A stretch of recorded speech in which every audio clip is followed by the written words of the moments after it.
Welcome to St. George's. My name is Allison Outerbridge and you're in my hometown.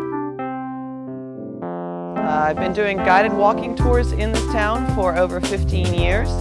I've had the pleasure of serving on the St. George's Corporation. I'm on the board of the St. George's Foundation and also better known throughout St. George's as the gossiping nag who goes in the ducking stool at least twice a week. I never seem to learn.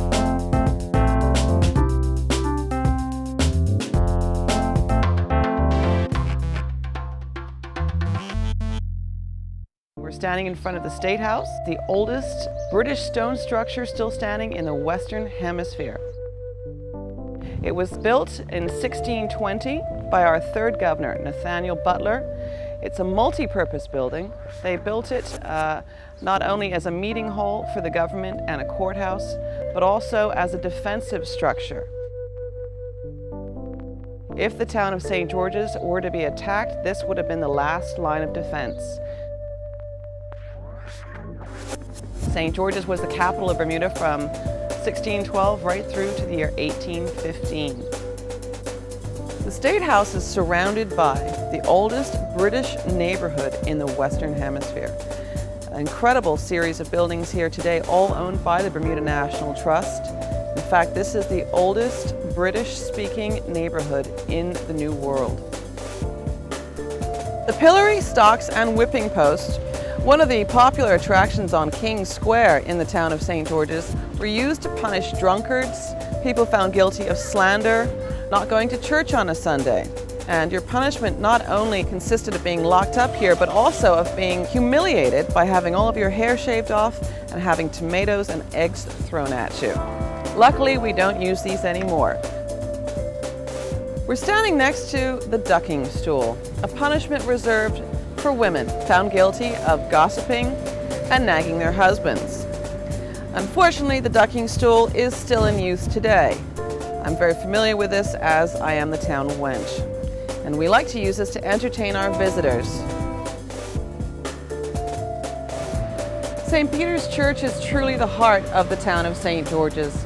First built in 1612, the year that the British settlers arrived here, is the oldest Anglican church that has been in continuous use in the Western Hemisphere. When the United Nations came to St. George's to inspect the town and determine if we were worthy of UNESCO World Heritage status, they did tell us without question that St. Peter's Church would be a big part of this status.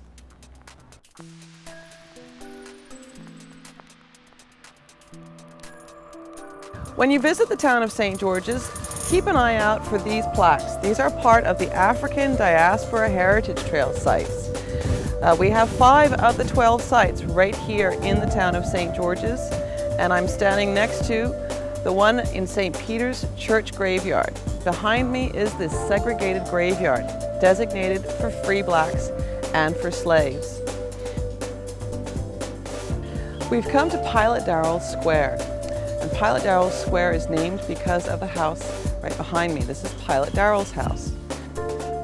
Pilot Darryl was the first black Bermudian to own his own property, and he purchased this in 1795, a good 40 years before emancipation. Like all of the pilots in Bermuda, he was a slave. However, he piloted in a large gunship for a British admiral, Admiral Murray, and the admiral insisted the man be given his freedom. Incredibly, the descendants of Pilot Darryl still own and live in his house. Standing at the gateway to the entrance to the town of St. George's is the Queen's Warehouse.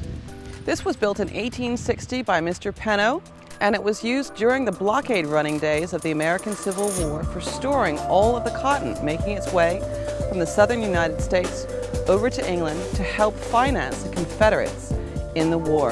Today it is home to the new World Heritage Center, a fantastic spot to visit and get an idea of what waits for you before you walk into the town of St. George's. Exhibits and a movie theater, along with helpful information. This is the place to start your visit to the town of St. George's.